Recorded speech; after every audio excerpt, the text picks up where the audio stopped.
AI ROI is one of the most overstated and most undermeasured numbers in business today.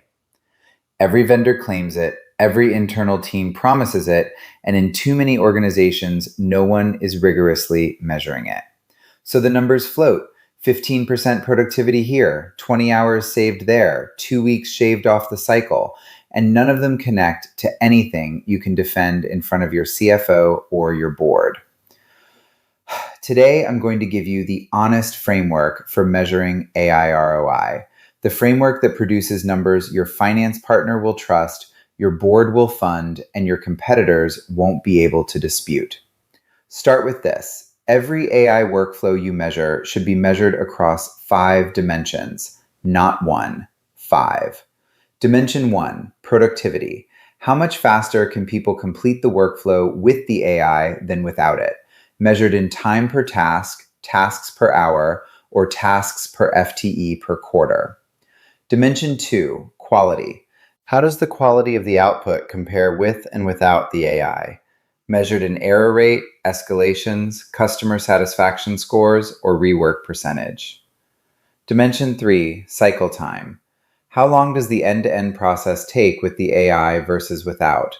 Not just the AI step, the whole process. AI sometimes accelerates one step but creates rework downstream that masks the gain. Dimension 4, volume. How much more can the team handle with the AI than they could before? This matters when capacity is the constraint. Sometimes the value isn't speed, the value is throughput. Dimension 5, risk reduction. Where applicable, how does the AI workflow reduce errors, fraud exposure, compliance findings, or trust events? Quantified in dollars where possible. If you only measure productivity, you'll miss the picture. If you measure all 5, you'll see the truth. Here's the next layer. Executives don't fund metrics that live only in your AI dashboard. They fund metrics that show up in business reports they already trust.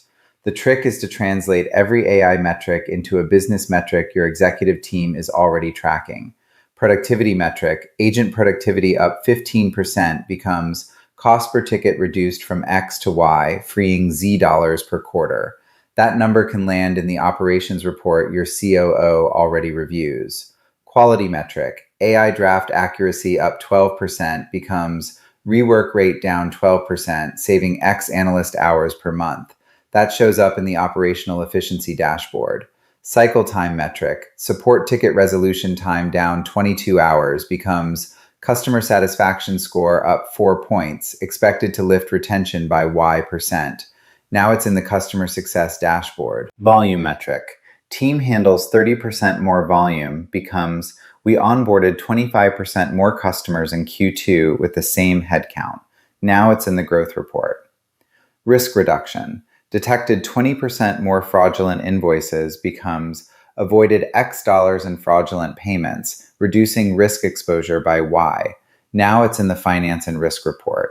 Same metric, different language. The translated version is the version that gets funded next quarter. Now I have to warn you about the most dangerous category of metric in any AI program: vanity metrics. Vanity metrics are numbers that look impressive but don't connect to a business outcome you can verify. Hours saved that no one can corroborate. Productivity gains that don't reduce headcount or increase output anywhere visible. Customer satisfaction improvements that are measured by the same people who built the AI tool. Cost savings that are double counted from a process that was already being automated separately. Vanity metrics will work for 1 quarter, maybe 2. Then someone notices the savings aren't showing up in the actual P&L, and the credibility of your entire program comes into question. 4 practices prevent fake ROI. 1. Independent measurement. The team measuring the AI's impact should not be the same team building the AI tool. 2. Business system anchoring. Every reported gain should map to a number in a system other than your AI dashboard. Operations dashboard, finance dashboard, CRM, help desk. If it doesn't show up anywhere else, it didn't really happen. 3. Control comparisons. Where possible, compare a team using the AI to a team or period not using it. The before and after comparison is more credible than the AI vendor's projected savings. 4. A single owner of the numbers. One named person accountable for the integrity of the AI program's reported metrics. When you have that owner, the numbers get clean.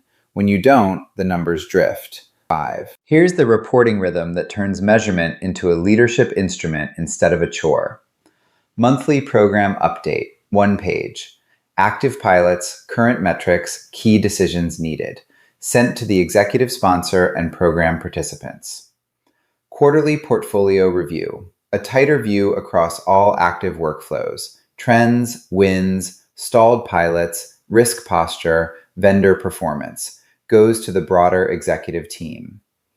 Annual strategic review, how the AI program is contributing to enterprise outcomes, investment for the next year, capability roadmap, goes to the board if applicable. That's 3 artifacts, each one short, each one consistent, each one built around the same 5 measurement dimensions and the same business translated metrics. Consistency is what builds credibility over time. The board that sees the same format quarter after quarter learns to trust it. The board that sees a different format every time learns to question everything. Here's the close. AI ROI that survives scrutiny is built on 5 measurement dimensions: business translated metrics, vanity metric discipline, and a consistent reporting rhythm. Most AI programs measure too few things, in language only their team understands, with no rhythm and no accountability. The ones that survive longer than 2 quarters do the opposite. 5 dimensions: translated language, independent verification, consistent cadence. That's the entire framework. Like and subscribe if this episode was useful, and in the comments, tell me which of the 5 measurement dimensions your team is currently tracking and which one you've been ignoring. Next up, scaling AI without losing control. The dangerous moment in any program is the transition from pilot success to broad deployment. I'll show you how to navigate it. See you there.